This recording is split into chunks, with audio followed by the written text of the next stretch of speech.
sem dúvida, vou citar um relato para provar isso para você. Esse retira-te de mim é tão paradoxal, porque ele está ali aniquilado aos pés do Senhor, não é? Por outro lado, ele está absolutamente amarrado ao seu Senhor. Vamos dar um pulo imenso, um salto imenso, e vemos lá no final dessa história de Pedro com o Senhor encarnado. Não mais tarde, quando ele já era um ancião e escreveu suas epístolas. Mas no final da sua história, com o Senhor encarnado. Ele está no pátio da casa do sumo sacerdote. Você conhece bem a história. João era conhecido do sumo sacerdote, João conseguiu um habeas corpus ali para entrar naquele pátio, Pedro aproveitou, entrou junto com João, acendeu, se colocou diante daquele fogareiro, e ali ele negou o Senhor 3 vezes. Quando nosso Senhor sai daquela arguição da casa do sumo sacerdote, é dito que ele olha para Pedro. E João vai dizer, os seus olhos são como chamas de fogo. Então, quando ele olha para Pedro, ele encontra os olhos de Pedro. Pense comigo. Pedro poderia não estar ali. Ou Pedro poderia estar ali com outro motivo e olhando para outras coisas. Então, embora ele se visse tão fraco, ao ponto de negar o Senhor, porque ele não pôde negar a si mesmo, então ele negou o Senhor. Isso sempre será verdadeiro para nós. Se não negarmos a nós mesmos para seguirmos o Senhor, nós vamos negar o Senhor. Não há uma terceira opção. Então, quando o Senhor sai da casa do sumo sacerdote, ele olha para Pedro. E os olhos de Pedro estavam fitos naquele andar superior. Ele estava no pátio, o Senhor na casa. E os olhos de Pedro aqui no pátio, em torno daquela fogueira, estavam lá naquela porta, daquela casa, onde o seu Senhor estava. Não é maravilhoso? Um homem dividido, a ponto de negar o Senhor, mas os seus olhos estavam lá. Tão paradoxal. De alguma maneira, ele sabe que esse Senhor é a única esperança de que o seu coração seja integral. Aí, meus irmãos, nosso Senhor ressuscita. E ele aparece a Pedro pessoalmente, sem que nós saibamos nada do que aconteceu naquela aparição. Só sabemos que ela aconteceu. Lucas 24. O Senhor ressuscitou e já apareceu a Simão. Antes mesmo disso acontecer, ele mandou aquele recado por aquelas mulheres, dizendo, dizei aos meus discípulos que vão para a Galileia. Dizei aos meus discípulos e a Pedro que eu os verei na Galileia. Então o Senhor faz aquela aparição pessoal a Pedro e restaura a Pedro pessoalmente.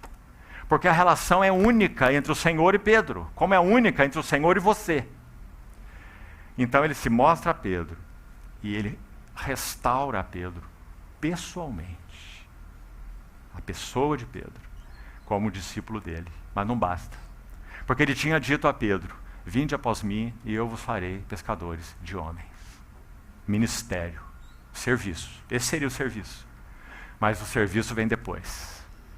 Lá em João 21, o Senhor aparece outra vez aos seus discípulos. Lá estava Pedro com mais 6 discípulos. Ele já havia tido aquele encontro pessoal com o Senhor ressurreto. E quanto ao assunto da relação pessoal entre o Senhor e Pedro, isso já estava resolvido. Mas e o assunto ministerial? E o assunto do serviço? Colocado em outras palavras, o que Pedro ia fazer agora? Sabe o que ele conclui? Eu vou pescar. João capítulo 21. Eu vou pescar. É o que eu sei fazer. Então você sabe a história. Não vou repeti-la hoje. Eu já repeti muitas vezes. Ela é tão linda, irmãos. Então, quando ele vê aquele fogareiro na praia, no final da história, ele tem boca fechada. Não tem mais o que falar.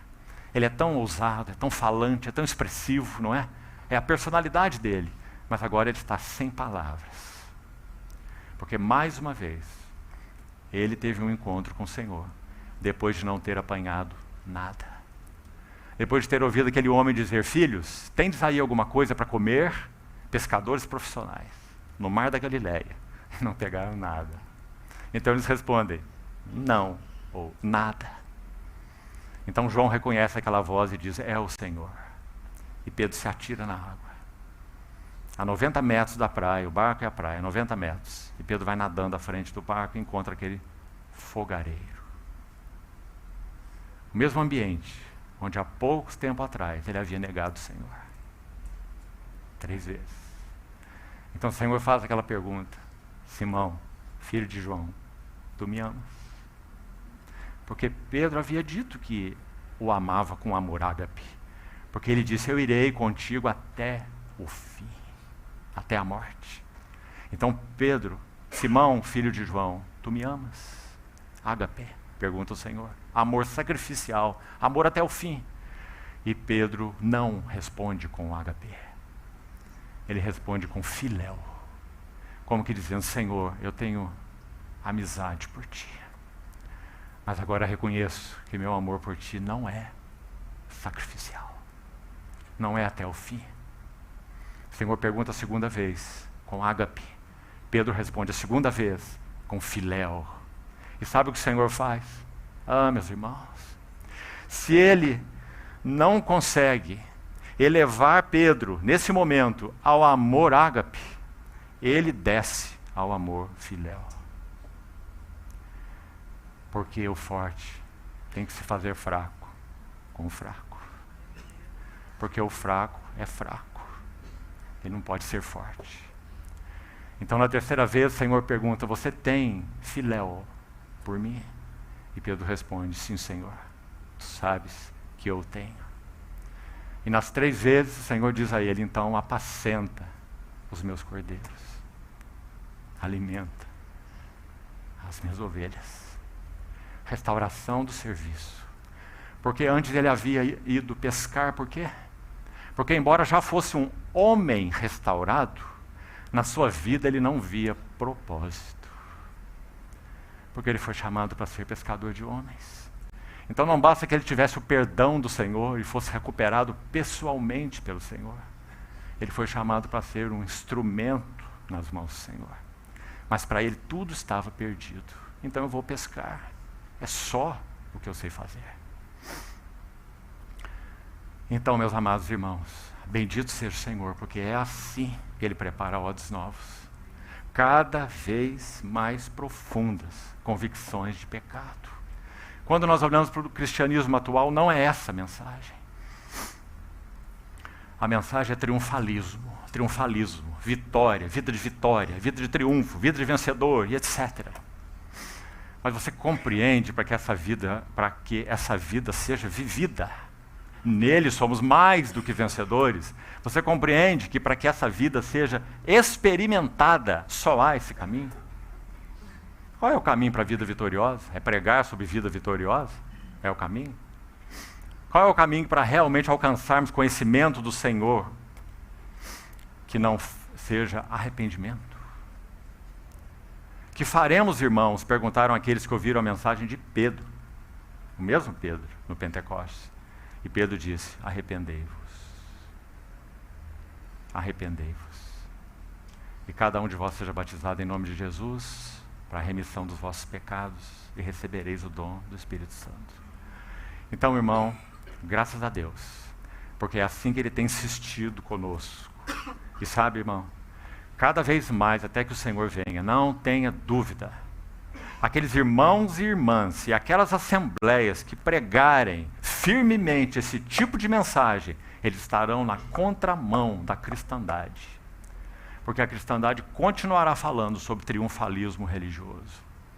Sobre que Deus nos pôs nesse mundo para ser cabeça e não cauda. Você já ouviu essas expressões? Sabe o que João diz no Apocalipse sobre a igreja?